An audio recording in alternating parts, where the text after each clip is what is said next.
젊은 사람들의 언어 가운데 손이 많이 간다 하는 표현이 있어요.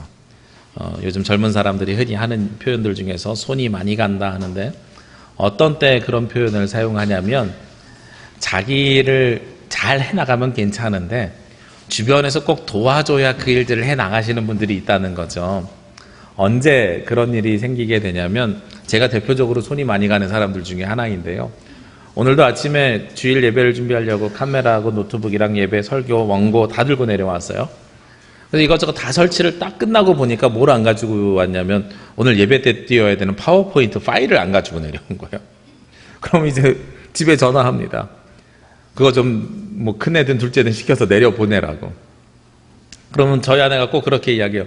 아니, 토요일에 미리 준비해놓지. 토요일에 미리 준비해놨어요. 파일 다 복사하고 준비해놨으니까 그냥 가지고만 내려오면 돼요. 준비는 다 해놨는데 내려올 때 꼭 하나씩 빼먹고 내려와요. 제가 많이 빼먹은 것 중에 하나가 자동차 열쇠입니다. 1층에 내려와서 꼭 생각이 나요. 그래서 다시 올라가서 자동차 키를 가지고 내려오거든요. 그래도 감사한 것 중에 하나는 손이 많이 가는 사람이긴 한데, 큰 문제를 일으키지 않는 건 평상시에 좀 준비를 많이 해놓습니다. 그래서 미리 준비하고 평상시에 해놓는데 당장 딱 그 시간대에서 가지고 가는 게 없어서, 그래서 짧은 시간 안에 회복할 수 있는 문제들만 있는 거죠. 근데 제가 그렇게 하니까 저희 아내가 항상 저한테 뭐라 그러냐면, 참 손이 많이 간다고, 이 남자. 손이 많이 간다, 이런 표현을 사용을 합니다. 이 손이 많이 간다라는 표현은 그래도 그냥 우스갯소리로 즐거운 표현인데요. 좀 이걸 날카롭게 표현하면 어떻게 표현할 수 있냐면, 참 신경 쓰이게 한다, 이럴 수 있는 거야. 별거 아닌 건데 저 사람 나를 참 신경 쓰이게 한다. 좋은 의미에서도 신경 쓰이게 한다고 할 수도 있지만, 나쁜 의미에서 신경 쓰이게 하는 것이 더 많습니다. 좋은 의미에서 신경 쓰이는 거는 제가 한 가지밖에 못 봤어요. 남녀가, 이것도 요즘 젊은 사람들 말인데요, 썸을 타기 시작할 때, 막 서로 좋아지기 시작할 때는 저 사람 왜 자꾸 내 눈에 신경 쓰이게 왔다 갔다 해, 이럴 수 있는 거죠. 그때를 제외하고는 다른 때는 어떤 때가 신경 쓰이냐면, 막 나를 불편하게 하고 불쾌하게 하는 것이 신경 쓰이게 한다는 거예요.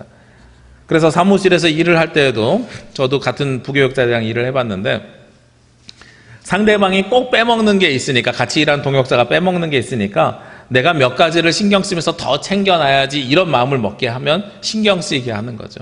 그걸 그냥 좋게 즐겁게 표현하느라고 손이 많이 간다, 이렇게 표현을 하는 겁니다. 요즘 나온 책들 중에 이런 책이 있습니다. 신경 끄기의 기술. 이렇게 신경을 많이 쓰는 사람들이 피곤하잖아요. 그리스도인들이 세상에서 그리스도인으로 살아가야 되는데, 그래서 지난주에도 그리스도인으로 살아가면서 고난 고통도 받아들이고 여러 가지 말씀을 드렸는데, 그러려면 우리가 참 많은 신경을 쓰면서 살아야 돼요. 그리고 어쩌면 교회 다닌다는 것, 그리스도인으로 살아간다는 것이 그냥 신경만 쓰면 괜찮은데, 이 신경이 더해지면 나에게 스트레스로 다가오는 거죠. 그래서 교회 다니는 것 자체가 스트레스가 되면 안 되는 거잖아요.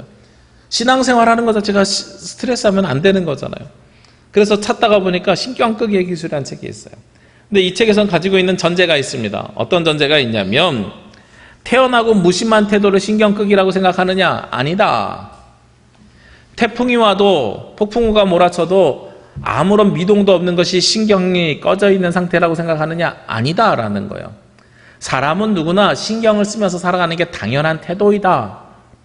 만약에 신경을 껐다고 해서 무관심하거나 무감정적으로 대하면 이건 신경을 끈 것이 아니고요, 사이코패스라 그러는 거예요. 오히려 사이코패스는 감정이나 아니면은 감성이 드러나지 않고 의미를 모르는 사람을 사이코패스라고 하거든요. 그러니까 우리가 신경을 쓰면서 살아가는 건 당연한 일인 거죠. 제가 제주 와서 2번의 태풍을 만났습니다. 지난 8월 달에 태풍하고요, 그 다음에 2년 전에 한번 지나갔던 태풍 만났어요. 강도는 올해 태풍이 더 세다고 이야기하고 돌풍이 더 많이 불었다고 이야기하고 바람이 올해 태풍이 머물렀다고 하는데, 우리 교회는 다행히 실질적인 피해는 없었어요. 근데 그 2번의 태풍을 맞이하면서 신경 쓰는 정도가 달라지더라고요. 처음에는요, 그냥 교회 한 바퀴 돌아보고 이 정도면 되겠지, 제가 태풍을 경험해 본 적이 없어서 이 정도면 되겠지 하고 잤거든요. 밤새 막 옥상에 그 화분 굴러다니는 소리 나고 문 쾅쾅거리는 소리 나고, 그래서 막 올라갔다 내려왔다도 해보고 뭐 이렇게 했었어요. 근데 그거보다 심각한 문제는 어디서 발생했냐면, 다음날 아침에 새벽 예배 내려오니까요, 1층에 비가 다 들이쳐 있는 거예요. 봤더니 문짝이 저 앞에 있는 유리문이 확 날아가가지고 옆에 찢어져 있는 거예요. 그래서 태풍에 문짝이 날아가는구나 하는 거 제가 처음 알았어요. 근데 우리 교회만 그런 것이 아니라 그때 이음교회도요, 문짝이 날아가가지고서 거기도 방화문이 날아가서 없더라고요. 와, 태풍의 위력이 이렇게 센 거구나 처음 알았어요. 그리고 나서 그 다음에 더 많은 신경이 쓰이는 거죠. 우리 김만식 집사님한테 부탁을 드려가지고선 그 문을 어쨌든 수리를 했는데, 그 수리하는 사람이 일정이 많이 밀려 있으니까 오래 걸려서 왔어요. 오래 걸려서 왔는데 와가지고선 제가 옆에서 지켜보면서 이거 어떻게 해야 안 날아갑니까 하고 물어봤죠. 다음에 이런 일이 없어야 되니까요. 그랬더니 그 고쳐주시는 분이 하시는 말씀이, 바람에 문이 계속 흔들리다가 요 흔들면서 요 위에 있는 힌지라고 하나요? 뭐라고 하나요? 이 자물통이 밑으로 내려오면서 휙 날아간 거라는 거예요. 그래서 문이 안 흔들려야 된다는 거죠, 태풍에. 그래야 문이 잘 버틸 수 있다. 그래서 올해는요, 어떻게 신경을 썼냐면, 태풍이 온다 그러길래 일단은 문을 중간에 있는 자물통만 잠그는 게 아니라 위에까지 다 잠갔어요. 밖에서 열쇠로도 못 들어오게. 그리고 나서 어쩌면 단전될지 모르니까 모든 배터리 다 충전해 놓고, 또 제가 뭘 사갖고 왔냐면 생수를 사갖고 왔거든요. 근데 생수통을 3층으로 갖고 올라간 게 아니라 1층에다 저 문에다가 다 받쳐놨어요. 차곡차곡 쌓아서. 문을 흔들리지 말라고. 그래서 그 앞에다가 무슨 나쁜 사람 들어오면 막을 것처럼 여기저기 다 쌓아놨거든요. 그랬더니 다음날 아침에 내려오니까 별로 흔들림이 없더라고요. 이렇게 무슨 문제가 생기면 신경을 쓰는 일이 당연한 일이라는 거예요. 그것이 사람 살아가는데 당연한 일들이라는 거죠. 근데 이 신경 쓰는 일들이 우리에게 때로는 스트레스로 다가올 때들이 있습니다. 왜 스트레스로 다가오는가? 내가 그 일에 가치를 못 느끼기 때문에 그래요. 저는 경험을 해봤잖아요. 뭘 경험했냐면, 신경을 덜 썼더니 문짝이 날아가서 일주일 동안 문짝이 없어가지고 더 불안한 삶인 거예요. 일주일 동안 교회 문이 안 잠기니까 교회 안에 물건이 어떻게 없어질지 걱정이 되고요. 그나마도 요 밑에서 잠겨져 있으니까 위에 3층에 사택까지 올라온 사람이 없는데, 저 문이 열려져 있으니까 3층에 사택에 밤에 누가 올라올지 모르니까 문단속을 교육관도 해야 되고 여러 가지 신경 써야 될 게 많아야 되는 거예요. 밑에 하나만 하면 될 거를 방마다 다 문단속을 해야 되는 일이 생기는 거죠. 알았어요. 이거 하나 신경 쓰는 게 훨씬 더 편한 일이구나. 경험해봐서 아는 거죠. 사람들은 누구나 다 이런 신경을 쓰면서 살아가게 됩니다. 그리고 그 신경을 쓰는 것이 잘못된 일이거나 틀린 일이 아니라고 말씀하고 있습니다. 오늘 성경에서도요, 같은 이야기를 합니다. 만물의 마지막 때가 다가왔는데 그 다가온 것에 대해서 말씀을 하고 있어요. 사실 오늘 본문 말씀은 7절부터 읽었는데요, 앞에 4장 1절부터 6절까지에 무슨 말씀이 있냐면 고난과 고통에 대한 이야기가 있어요. 우리 지난주에 나눴던 말씀이랑 겹쳐 있어서 말씀을 따로 읽지는 않았습니다. 고난과 고통, 그리고 그것이 예수 그리스도의 보혈로 우리가 씻음을 받았고, 그리고 그 예수 그리스도를 본받아서 이 고난 가운데서도 잘 살자라고 이야기하면서 우리에게 무엇을 요청하고 있냐면, 7절 말씀에 보면 만물의 마지막이 가까이 왔으니 그러므로 너희는 정신을 차리고 근신하며 기도하라 하고 말씀하고 있습니다.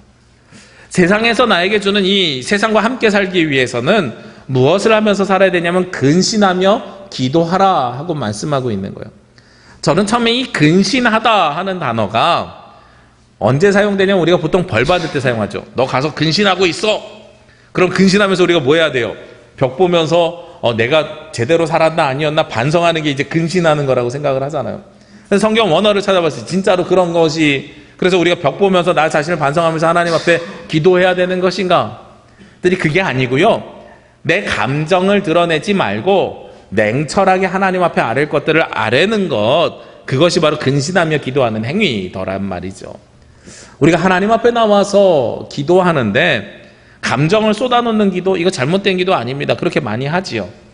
그런데 정말 우리가 고난에서 이겨내고 신경을 끄고 세상에서 스트레스를 받지 않고 살아가려면 어떻게 하나님 앞에 기도해야 된다고 말씀하고 있냐면 냉철하게 기도하라는 거예요. 이 두 가지가 무슨 차이가 있느냐? 감정적으로 기도하는 건 우리 가운데 고난이 있어요. 누군가 직장 상사가 나를 못 살게 굴어요. 하나님, 저 사람 나쁜 사람이에요. 저 사람 너무 나빠요. 저 나쁜 사람 어떻게 좀 해주세요 라고 기도하는 게 사실은 감정의 기도예요. 근데 근신하면서 하는 기도는 뭐냐면, 하나님, 저 사람과 내가 뭐가 안 맞아요. 어떻게 해결해야 되지요? 지혜를 주세요. 이 두 가지가 같은 이야기인 것 같지만 전혀 다른 이야기입니다. 저 사람 나빠요. 치워주세요 라고 기도하는 거하고, 이거 감정의 언어거든요. 근데 나랑 저 사람이랑 이러이러한 것들이 맞지 않아요. 어떻게 해야 되죠? 신경끄기의 기술이라는 책에서요, 그 책을 보다가 보니까 궁금해지는 거예요. 어떻게 해야 신경을 끄면서 살아갈 수 있을까? 전제는 신경을 끄면서 살 수 없다라고 이야기하는 것이지만 진짜로 거기에 반응하지 않고 감정에 이입이 되지 않으면 그것은 사이코패스다라고 이야기하면서, 그럼 우리가 어떻게 신경을 꺼야 되는가? 첫 번째로 제안하는 게 바로 이겁니다. 무심하게 살아가는 것이 신경을 끄는 게 아니고 상대방과 나와 다른 것을 받아들이는 거다. 그것이 바로 신경을 끄는 거다라는 거죠. 목표가 분명하고 나와 목표가 다른 사람에게 대해서는 굳이 관여하지 않아야 된다라는 겁니다. 저는 이 이야기를 보면서요, 다름을 받아들인다는 것, 우리가 많이 듣고 많이 생각했던 이야기 중에 하나입니다. 다름을 받아들인다고 해서 신경이 꺼지게 될 것인가? 근데 그렇더라고요. 목적이 다른데요, 그걸 가지고선 서로 네가 맞네 내가 맞네 라고 이야기할 필요 자체가 없다는 거예요. 어떤 사람이 예민한 사람이죠? 이렇게 어떤 사람이 예민하냐고 하면 굉장히 범위가 넓죠. 좀 범위를 좁혀볼게요. 밥을 먹어요. 음식을 대해요. 음식을 먹는데 어떤 사람이 음식에 예민한 사람일까요? 보통 사람들이 착각하는 것 중에 하나가 뭐냐면 저처럼 잘 먹는 사람이 음식에 예민할 거라고 착각합니다. 근데 선배 목사님 한 분이 그런 이야기를 했어요. 우리 기장총회를 앞두고 많은 분들이 제주에 와서 제일 많이 전하는 게 식당 소개시켜달라고 전화를 많이 하니 우리 임종철 목사님과 내가 어느 식당이 맛있는지를 좀 미리 탐방을 하는 게 어떻겠어요? 이렇게 이야기를 제가 안건을 꺼냈더니 한 선배 목사님이 뭐라고 얘기했냐면 안 돼 그러는 거예요. 왜요? 우리가 먹는 거 얼마나 좋아하는데 그랬더니 그러니까 안 돼. 왜요? 너네는 변별력이 없어. 모든 걸 다 좋아하잖아. 네. 모든 걸 다 좋아하는 사람들은요, 거기에 대해서 예민하지 않아요. 그런데 어떤 사람이 예민합니까? 오히려 음식을 많이 못 먹는 사람들이 예민하게 반응하는 거예요. 음식을 많이 못 먹는 사람들은 내 입에 간이 맞지 않거나 아니면 매운 정도가 맞지 않거나 뭐가 조금이라도 다르면 그 음식을 많이 먹지 못합니다. 근데 저 같은 사람은요, 그 폭이 굉장히 넓어요. 웬만하면 다 맛있어요. 그러니까 뭐든지 다 잘 먹습니다. 이 두 가지가 차이거든요. 이 두 사람이 뭐가 다릅니까? 한 사람은 맛이 중심인 거예요. 한 사람은요, 먹는 것 자체가 중심인 거예요. 저는 이 두 가지가 굉장히 다르거든요. 두 가지가 다른데 이 둘을 하나로 만들려고 하니까 굉장히 어려워지는 거죠. 두 가지가 다른데 하나로 만드는 것 자체가 어려운 겁니다. 우리가 근심하며 기도한다는 것은 이성적으로 하나님 앞에 합리적으로 요청한다는 것인데, 그 안에는 무엇이 먼저 있어야 되냐면 나를 괴롭게 하는 사람이요, 나를 괴롭게 하는 동료요, 이 사람들이 나와 다르다는 걸 전제로 이야기해야 돼요. 하나님, 저 사람과 내가 다릅니다. 그런데 우리가 어떻게 맞춰 나갈 수 있을까요? 이걸 사실은 먼저 고민하고 기도해야 되는 거죠. 제가 좋아하는 시 중에 안도현님의 시 철길은 왜 둘인가 라는 시가 있습니다. 제가 결혼하자고 프로포즈할 때 사실 읽어줬던 시 중에 하나인데, 어떤 내용을 가지고 있냐면 철길을 이야기해요. 철길은 왜 둘인가? 혼자서 갈 수 없는 길이라는 뜻이다. 근데 둘이서 가는데 멀어지지 않고 하나가 되는 것도 아니고 굉장히 가까운 거리를 유지하면서 함께 가는 것이다. 그리고 철길은 절대로 급격하게 구부러지지 않는다. 그렇죠? 철길은 완만하게 원을 이루면서 방향을 바꾸죠. 그것이 바로 철길이 두 개인 이유인 거예요. 그리고 상대방을 내 것으로 만들려고 하지도 않죠. 균형을 맞추면서 끝까지 가는 것이고 같은 곳을 향해서 가는 것이고 방향을 바꿀 때에도 같은 거리를 유지하면서 함께 가는 것이죠. 안도현님의 시는 이 세상의 모든 사랑도 다 그러하라 하면서 시가 끝나게 됩니다. 저는 그 시를 보면서요, 우리가 다른 사람을 인정한다는 것이 바로 그런 거예요. 저 사람을 내 것으로 만들려고 하는 것이 아니라 함께 걸어가면서 같은 방향으로 걸어가는 것, 방향을 맞추는 겁니다. 그것이 우리가 근심하며 하나님 앞에 드리는 기도여야 된다는 거죠. 세상을 하나님께서 창조하실 때요, 사람을 창조하셨거든요. 창세기 1장 27절 28절의 말씀을 보면 우리의 모양대로 우리의 형상을 따라 사람을 만들자 하시고 그 사람에게 특별하게 권한을 주셨어요. 사람을 만드신 다음에 그 코에 루아흐, 생기를 불어넣어 주신 다음에 무슨 일을 시켰냐면 세상을 다스리고 정복하라 하는 역할을 주셨죠. 그래서 아담이 그 일을, 그 사명을 부여받아서 무슨 일을 시작합니까? 인간이 세상에 나와서 제일 먼저 한 일이 뭐였어요? 성경이 기억이 안 나나요? 그래도 창세기는 통독하시지 않아요? 레위기쯤 되면 포기하지만 창세기, 출애굽기는 우리가 읽잖아요. 예.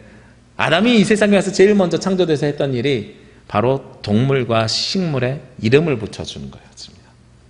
성경에 보면 아담이 부르니 그것이 이름이 되더라. 자, 무슨 이야기입니까?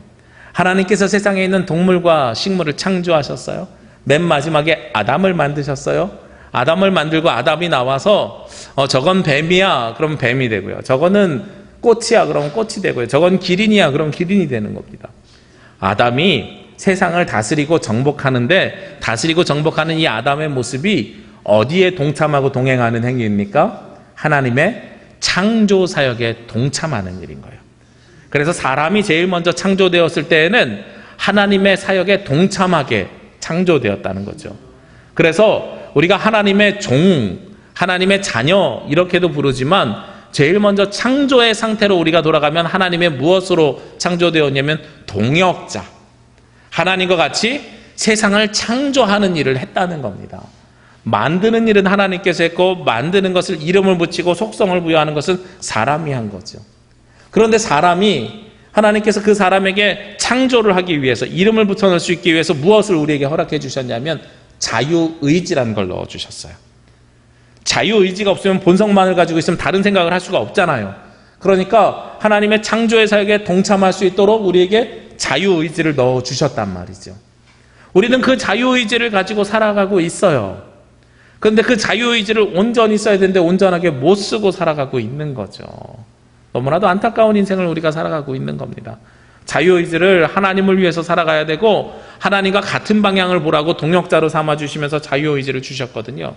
그래서 하나님의 시선이 이렇게 가면 우리도 이렇게 가고, 하나님의 시선이 이렇게 가면 우리도 이렇게 가야 되는 거예요. 그런 찬양 있잖아요. 아버지 당신의 마음이 있는 곳에 나의 마음이 있기를 원합니다. 그것이 가장 잘 표현한 찬양 중에 하나입니다. 하나님의 창조사역에 동참하도록 우리가 창조되었거든요. 그것이 바로 우리가 다름을 인정하고 하나님과 같은 방향을 바라보는 것입니다. 우리가 하나가 된다는 것은요, 너와 내가 똑같은 얼굴을 가지고 있고 똑같은 모습을 가지고 있는 것이 하나가 되는 것이 아니라 같은 방향을 바라보는 것이 바로 하나가 된다는 거예요. 오늘 성경에서도 그러므로 너희는 정신을 차리고 근신하며 기도하라, 벌쓰면서 기도하라고 이야기하는 것이 아니라 하나님의 방향을 바라볼 수 있도록 이성적이고 냉철하게 주님 앞에 기도하라라는 것이죠. 그리고 나서 두 번째로 요청합니다. 무엇을 요청합니까? 8절에 보니까요, 무엇보다도 뜨겁게 서로 사랑하라. 이 앞에 있는 말씀만 보면, 뜨겁게 사랑하라고 하는 말씀만 보면 이 사랑이 굉장히 묘해져요. 제가 여기 있는 모든 사람들을 뜨겁게 사랑한다고 하면 사람들이 오해합니다. 아니, 어떻게 한 사람만 사랑해야지 저렇게 많은 사람들을 사랑할 수 있어? 우리가 사랑의 표현이 여러 가지가 있지요. 부모 자녀 간의 사랑, 이웃 간의 사랑, 성도로서의 사랑, 우정의 사랑, 남녀 간의 사랑, 여러 사랑이 있잖아요. 여기서 뜨겁게 사랑하라는 이 사랑은 어떤 사랑을 요청하겠어요? 오늘 말씀 그 뒤에 있는 말씀에 보니까 뜨겁게 사랑할지니, 사랑은 무엇을 덮어요? 허다한 죄를 덮느니라. 이 말씀을 통해서 알 수 있는 것이 있죠. 우리가 해야 되는 뜨거운 사랑은 어떤 사랑이요? 죄를 덮는 사랑. 죄를 덮는 사랑은 누구로 말미암아 죄를 덮어요? 예수 그리스도. 예수 그리스도의 뜨거운 사랑을 우리 보고 하라고 이야기하고 말씀하고 있다는 겁니다. 예수 그리스도의 뜨거운 사랑, 이것이 바로 우리가 고난에서 나오고 신경 끄는 것에서 나오는 두 번째 방법이라는 거예요. 세상에서 잘 살아가는 두 번째 방법이라는 것입니다. 아까 이야기했던 그 신경 끄기의 기술의 두 번째도 비슷한 내용을 담고 있습니다. 고난에 신경 쓰지 않으려면 그것보다 중요한 무엇인가로 우리의 가치를 바꾸라는 거예요. 그 책에 이런 예화가 있어요. 한 할머니가 300원짜리 할인을 받는 쿠폰을 들고 와서 마트 점원이랑 싸우더라는 거예요. 마트 점원이랑 하루 종일 싸우는 겁니다. 막 소리를 지르면서 싸워요. 나중에 봤더니 300원짜리 쿠폰을 적용하네 적용하지 않네 하면서 싸우는 거예요. 마트 점원의 말은 이렇습니다.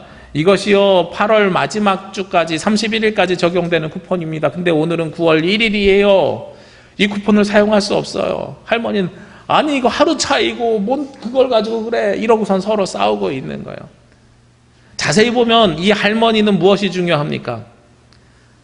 그 사람이 그 할머니의 집에 가보니까요, 하루 종일 여기저기서 날라온 쿠폰을 오리는 일을 하시는 거예요. 인생에 낙이 없으니까. 그래서 그것만 모아가지고 한번 쓰려고 나오는데 8월 말에 태풍이 와가지고 하루 밀어서 온 거죠. 그것만 쓰려고 기다렸던 분인데 그걸 못 쓰니 거기에 생명을 걸고 목숨을 걸고 이야기할 수 있는 거죠. 그런데 그것이 별로 중요하지 않은 사람들은요, 중요하지 않은 사람은, 거기에 가치가 없는 사람은 그것이 나를 괴롭히거나 고난을 주거나 신경 쓰게 하지 않게 되는 것이지요. 그게 바로 신경끄기의 두 번째 기술이라고 이야기합니다. 우리가 죄를 가지고 있다는 것은요, 죄는 무엇을 드러냅니까? 나에게 불편함을 끊임없이 드러내는 것이 죄예요. 이 죄에서 신경을 꺼야 됩니다. 죄에 가치를 두는 사람은요, 과거지향적인 사람들입니다. 그래서 어떠한 물건을 볼 때마다 내가 그 죄책감 때문에 앞으로 나아가지 못하는 일들이 우리 가운데 생겨나게 되는 거예요. 그런데 예수 그리스도의 십자가의 보혈로 예수님께서 우리에게 무엇을 덮어주셨습니까? 우리의 죄를 덮어주셨죠. 그래서 우리가 새로운 삶을 살아갈 수 있게 되는 것이지요. 그렇다고 해서 그 죄책감이 사라진다는 것이 아니라 그 죄책감을 덮고 가야 된다는 거예요. 그래야 우리가 앞으로 더 나아갈 수 있는 삶을 살아갈 수 있다는 겁니다.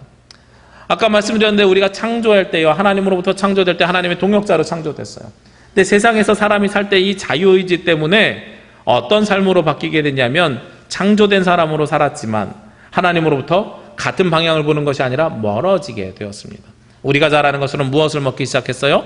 선악과를 먹음으로 에덴 동산에서 쫓겨나게 됐죠. 그로 말미암아 죄가 발생됐습니다. 그래서 죄의 대가로 사람이 받게 된 벌이 있어요. 무슨 벌입니까? 하나님께서 아담에게 무엇을 하라 그래요? 너는 땅을 경작하라 그러죠. 근데 여러분, 땅이요, 히브리어로 무슨 뜻인지 아십니까? 창세기 3장에 보면 땅을 경작하라고 할 때 이 땅 밑에 기억해서 조그맣게 써 있는 글씨가 있어요. 아담아라고 써 있어요. 아담이 창조될 때 너는 땅에서 나왔으니, 흙으로 빚어 사람을 만들었잖아요. 너는 땅에서 나왔으니 아담이라 할 것이다 이랬거든요. 그런데 하나님으로부터 멀어져서 어디를 사람이 바라보면서 살아요? 땅을 바라보면서 살아요. 우리가 아담이 땅을 바라보면서 산다 이 얘기를 하면 잘 모르겠는데, 히브리어 원어를 놓고 이야기하면 아담은 아담아를 위해서 살아가요. 그럼 결국 누구를 위해서 살아가는 삶이에요? 나를 위해서 살아가는 삶이에요. 우리의 죄가 그렇게 만들어진 거예요. 내가 세상을 바라보는 것이 아니라 내가 나를 바라보면서 나를 위해서 살아가는 삶, 이게 바로 죄된 삶이라는 거죠. 그 삶을 어떻게 덮어야 된다고요? 뜨거운 사랑으로 덮어야 되는데, 이 뜨거운 사랑은 예수 그리스도의 사랑이라는 겁니다. 그 사랑이 있어야 우리가 그것을 덮어낸다는 거예요. 우리 인생에 가장 중요한 것이 생기면 다른 것들이 가치가 없어지죠. 아까 말씀드렸던 이 쿠폰에 우리가 가치를 갖지 않잖아요. 그것은 우리의 인생에 무엇을 중요하게 여길 때 가능하게 됩니까? 예수 그리스도의 사랑을 내 인생의 가장 중요한 목표와 목적으로 삼았을 때에, 그때에 다른 것들이 다 신경 쓰이지 않는, 다른 고난이 고난이 아니고 다른 고통이 고통이 아닌 것으로 변모된다는 거죠. 그래서 우리가 세상에서 잘 살아갈 수 있게 되는 겁니다. 그래서 세상에서 잘 사는 첫 번째가 감정의 기도가 아니라 근심하며 드리는 기도라면, 두 번째는 뜨겁게 사랑하는 겁니다. 근데 이 사랑이 그냥 우리가 사랑한다 해서 사랑이 되는 게 아니죠. 그 다음에 있는 9절 말씀에 보면 어떻게 하라고 말씀되어 있습니까? 서로 대접하기를 원망 없이 하라 하고 말씀하고 있어요. 이 사랑은요, 철저하게 무엇으로 연결되어야 완성되냐면 행위로 연결되어야 완성이 됩니다. 사랑은 그 행위가 없으면 아무것도 아니게 됩니다. 제가 선물을 사요. 선물을 고민하면서 삽니다. 저 사람에게 어떤 선물이 어울릴까? 한 일주일을 고민하면서 선물을 샀어요. 근데 이 선물을 이왕 산 거 잘 줬으면 좋겠어요. 선물을 잘 주고 싶어서 포장지도 예쁜 거 사고 정성스럽게 편지도 씁니다. 그래서 잘 만들어서 선물을 포장도 하고 그 안에 편지도 쓰고 정성스럽게 해서 받으면 감동이 될 만큼 딱 준비를 했어요. 그리고 책상에다 올려놓고 일주일이 지나도, 한 달이 지나도, 1년이 지나도 주지 않으면 내 사랑이 전달돼요, 안 돼요? 안 되죠. 사랑하는 마음은 가지고 있는데 그 마음을 전달하는 것은 선물을 주는 것과 같은 행위라는 거예요. 우리가 그리스도인으로 세상에서 살아간다는 것은요, 입으로만 예수 그리스도를 믿습니다. 예수 그리스도가 나의 중요한 가치입니다. 그리스도의 사랑을 뜨겁게 하겠습니다라고 해서 되는 것이 아니라 그 사랑을 표현해야 됩니다. 오늘 성경에서 사랑을 표현하는 방법이 뭐라고요? 서로 이웃에게 대접하는 것입니다. 5가지 사랑의 언어 여러 번 제가 예를 드는데요. 5가지 사랑의 언어가 있죠. 칭찬하는 말이요, 인정하는 말이요, 선물 주는 거요, 봉사하는 거요, 스킨십 하는 거요. 이런 것들을 사랑의 언어라고 해요. 내가 사랑하면 상대방을 인정해 줄 수 있어야 되고요. 선물을 주고 싶어져야 되고요. 함께 있고 싶어져야 되고요. 이렇게 5가지 사랑을 표현하는 방법들이 있단 말이죠. 저희 어머니의 사랑의 표현 방법이 뭐냐면 봉사예요. 손주들 보고 싶다, 데리고 와라. 네 하고 데리고 가요, 손주들을. 그럼 한 이틀 있겠다고 데리고 가면 집에 도착하자마자 제일 먼저 뭘 하시냐면 음식을 해요. 우리 밥 먹었어요. 그래도 엄마가 해주는 밥 먹어야지. 그래서 음식을 막 해요. 요리를 해가지고 음식을 내줘요. 근데 보시면 알겠지만 삐쩍 마른 애들이 먹어도 얼마나 먹겠어요. 조금 먹으면 왜 안 먹니 그러면서도 계속 먹이세요. 그래서 어쨌든 밥 다 먹고 상을 물려요. 그럼 설거지 딱 끝나고 와서 앉아서 뭐 잘 지냈니, 뭐 키는 얼마나 컸네, 얼굴이 어땠니, 학교 생활은 어땠니 이렇게 물어보시면 좋은데, 설거지하고 오자마자 딱 앉아서 첫 마디가 뭐냐면 간식 뭐 먹을래? 이러고 물어보셔요. 그러면서 뭐 먹고 싶어요? 그럼 또 가서 또 간식을 막 해요. 간식을 해서 내주자마자 그럼 또 그렇게 앉아서 이야기하고 담소를 나누면 좋겠는데, 그 다음에 뭘 물어보냐면 빨래네, 옷 빨아줄게. 아니 엄마 이틀만 있다가 내려갈 거니까 우리가 싸가서 이거로 다 가져왔어. 그래도 내가 빨아줄게. 이게 바로 봉사하는 것이거든요. 근데 이 봉사가 어떤 봉사냐? 대가가 있는 봉사예요? 대가가 없는 봉사죠. 무조건적인 봉사죠. 사랑을 하는 봉사입니다. 저희 요즘 가끔 그런 생각을 하는데요. 제가 저희 부모님 댁에 가면 저희 어머니가 똑같이 손주들이 없어도 사랑의 표현을 알고 음식을 만들어줘요. 음식을 만들어서 항상 잘 차려줍니다. 그래서 저보고 먹으라고 줘요. 이게 어머니의 사랑의 언어인 줄 알고 잘 먹어야 되잖아요. 잘 먹으면 앞에서 하는 첫 마디가 야 근데 다이어트는 언제 할 거니? 아니 왜 음식을 주면서 다이어트 하라고 하냐고요. 도저히 이해가 되지 않는 거예요. 그럼에도 불구하고 그게 뭐니까? 내가 사랑을 표현하는 유일한 방법이니까.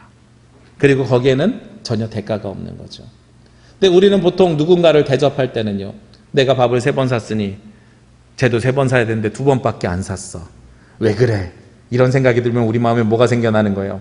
원망이 생겨나게 되는 거죠.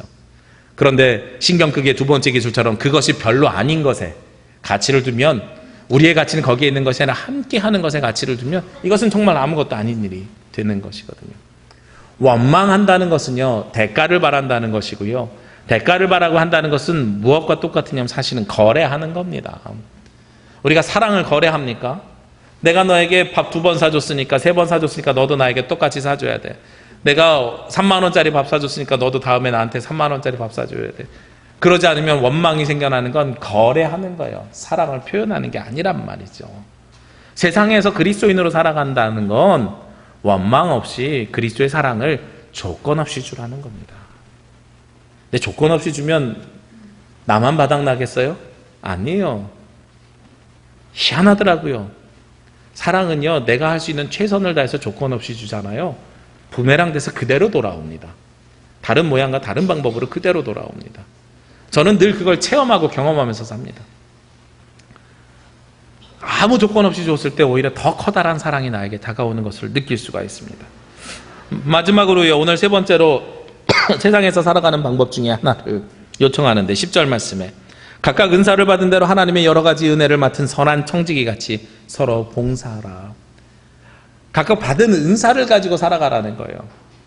하나님께서 우리에게 은사를 주셨어요. 이 은사는 선물로 주시는 겁니다. 내가 원한다고 받는 것이 아니라 하나님께서 주고 싶은 걸 받는 것이 은사입니다. 그런데 그걸 가지고 어떻게 살아가라고 이야기하냐면 선한 청지기 같이 살아가라고 말씀하고 있어요. 청지기는 어떤 삶입니까? 하나님께서 사명을 맡겨준 자를 청지기라 그래요. 아까 제가 말씀드렸죠. 하나님께서 세상을 창조하시고 사람을 창조하셨을 때 이 사람을 어떻게 삼으셨다고요? 청지기로 삼으셨어요? 저는 사실은 청지기가 아닌 것 같아요. 하나님께서 우리를 청지기로 삼으신 것도 아니고 종으로 삼으신 것도 아니고 아들로 삼으신 것도 아니고 제일 먼저 우리에게 요청했던 덕목이 뭐였냐면 동역자였어요. 하나님의 창조 세계에 동참하는 동역자로서 우리를 부르셨단 말이에요.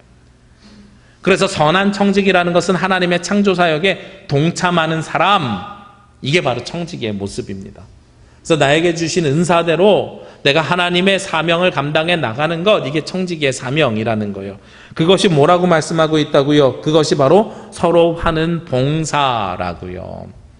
우리가 봉사라고 이야기하면 내가 누군가를 돕는 것, 이렇게 생각을 하는데 도울 때 전제가 있는 거죠. 하나님께서 주신 사명을 가지고 하나님의 대리자로서 봉사하라는 겁니다. 그런데 하나님의 대리자로 우리는 봉사하려고 하는 것이 아니라 누가 드러나기를 원해요? 내가 드러나길 원하지요. 내가 드러나길 원하는 사람은 어떤 사람입니까? 아담이 무엇을 팔 때요? 아담아를 파는 사람이라는 거예요. 그래서 파면 팔수록 누가 드러나요? 아담아가 드러나는 거죠. 그것이 바로 내가 드러나길 원하는 사람이에요. 근데 하나님께서는 그걸 요청하지 않으십니다. 뭘 요청하시냐면 봉사할수록 하나님께서 드러나는 것. 이것이 바로 청지기의 삶입니다. 그러기 위해서는 예수 그리스도로 인해서 우리의 삶의 방향이 바뀌어서 회복되어야 되는 거죠.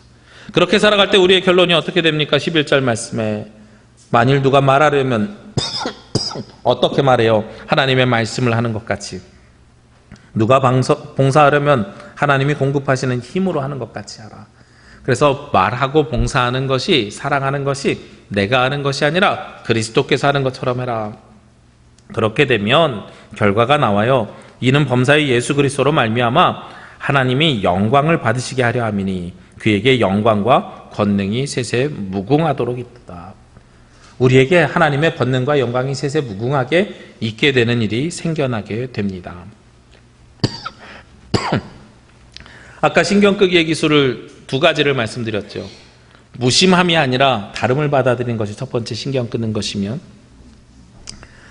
고난에 신경 쓰지 않으려면 중요한 무엇인가에 가치를 부여하는 것이 두 번째 신경 끄는 기술이었습니다. 마지막에 세 번째는요, 무엇을 이렇게 이야기하냐면 우리는 어쩔 수 없이 알게 모르게 신경 쓸 수밖에 없는데 그 신경을 쓸 때 나의 가장 중요한 본질과 가치를 향하라고 이야기를 해요. 그러면 그것이 오히려 쉽게 이겨낼 수 있다라고 이야기합니다. 그러면서 이 책에서 드는 예화가 하나 있어요. 아들이 아빠에게 파란 풍선을 사다 달라 그런 거예요. 제가 상상을 해봤어요. 파란 풍선 아들이 사오라 그러면 사가지고 가는 거죠. 근데 막상 풍선을 사러 갔는데 파란색이 없으면 어떻게 해요? 다른 가게 가나요? 보통 아빠들은 다른 가게 안 갑니다. 엄마들은 다른 가게 갈 수 있어도 아빠들은 딱 갔는데 파란색이 없잖아요. 그러면 비슷한 남색을 사든 하늘색을 사든 뭐 다른 거 비슷한 거 없어요? 이러고 비슷한 거 사가지고 와요. 비슷한 하늘색 풍선을 사가지고 와서 아이에게 줘요. 그럼 아이는 그때부터 울기 시작해요. 왜 울어요? 파란색이 아니거든요. 그럼 아빠는 승질이 나죠. 야, 하늘색이나 파란색이랑 똑같은 색깔이야. 아니에요. 내가 원하는 거 아니에요. 앙앙 울죠. 그럼 그때부터 아빠가 뭐로 제압해요? 힘으로 제압해요. 다시는 풍선 안 사준다. 이러고 힘으로 제압을 하죠. 이게 보통 우리들의 모습이거든요. 그런데 그것이 별로 중요하지 않은 사람은요. 파란색이든 하늘색이든 우리 다 똑같은 색깔이야. 나에게 진짜 중요한 가치는 풍선의 색깔에 있는 것이 아니라 내가 오늘 다니는 직장에 있고 내 가정이 얼마나 행복하냐에 있어. 나에게 중요한 가치는 거기에 있어 라고 이야기하면 신경이 쉽게 꺼지는 겁니다. 오늘 말씀의 맨 마지막도 같은 요청을 하고 있습니다. 우리가 서로 봉사하는데 누구처럼요? 하나님께서, 하나님이 드러나는 선한 청지기처럼 봉사하면 내가 드러나는 것이 아니면 여기에 대해서 신경 쓸 일이 없는 거예요. 우리는 늘 그런 신경을 쓰면서 살아요. 내가 옆에 있는 사람보다 좀 더 인정받고 싶어 하고, 옆에 있는 사람보다 잘한다고 하고, 옆에 있는 사람보다 고맙다는 말을 좀 더 많이 듣고 싶어 하면서 살아가고 있다는 거죠. 그런데 하나님의 일, 하나님의 사명을 감당하는데 그것이 무슨 의미가 있냐는 거예요. 내가 하는 사역, 내가 하는 봉사, 내가 하는 일들을 통해서 하나님만 드러나면 되지. 왜 내가 드러나려고 하냐 하는 이야기입니다. 너무나도 일치해요. 성경에 나와 있는 이야기와 심리학에서 이야기하는 방법과 너무나도 동일하게 흘러가고 있습니다. 우리는 세상을 살아가면서 세상에서 함께 살아가야 되는 사람들입니다. 배타적인 그리스도인들은 세상에서 존재할 수가 없습니다. 세상에서 함께 살기 위해서 고난에서 나오고 나에게 스트레스를 주는 많은 사람들이 있는데 여기서 이길 수 있는 가장 중요한 방법 중에 하나가 기도하되 그냥 기도하는 것이 아니라 어떻게 해요? 근심하면서 기도하라고요. 근신하면서. 감정의 언어로 하나님 앞에 기도하는 것이 아니라 정확하게 내가 가지고 있는 문제를 주님 앞에 기도하며 아뢰라는 것입니다. 그리고요, 예수 그리스도의 사랑을 가지고 그 사랑을 실천하면서 살아가라고 말씀하고 있습니다. 사랑을 실천한 사람들에게 해코지할 사람들 없거든요. 마지막으로 우리에게 요청하는 것이 네가 드러나려고 하는 것이 아니라 하나님이 드러나는 선한 청지기로 삶을 살아가라고 말씀하고 있습니다. 그래야 우리 가운데 무엇이요? 하나님의 영광과 권세가 세세 무궁토록 함께할 것입니다. 그것이 바로 우리가 세상에서 그리스도인으로 살아가는 방법입니다. 이번 한 주간 세상에서 살아가시면서 기도와 사랑과 청지기의 삶을 살아가심을 통해 내가 드러나는 것이 아니라 예수 그리스도가 하나님이 드러남을 통해 많은 은혜가 되는 세상과 함께 살아가는 저와 여러분이 되시기를 주의 이름으로 기도합니다. 기도드리겠습니다. 사랑과 은혜가 충만하신 아버지 하나님, 이 시간 주님 앞에 나와 기도와 간구하며 주의 음성을 들었습니다. 오늘 주신 말씀을 기억하며 근신하며 기도하는 자들 되게 하여 주옵시고, 뜨겁게 예수 그리스도의 사랑을 가지고 사랑하며 실천하는 자들 되게 하여 주옵시며, 하나님만을 드러내는 선한 청지기의 삶을 살아갈 수 있도록 인도하여 주시옵소서. 내가 이 땅에서 살아가는 모든 것이 나의 욕심을 위한 삶이 아니라 주님을 위한 삶이 되기를 원하오며, 이 모든 말씀 예수 그리스도의 이름으로 기도합니다. 아멘.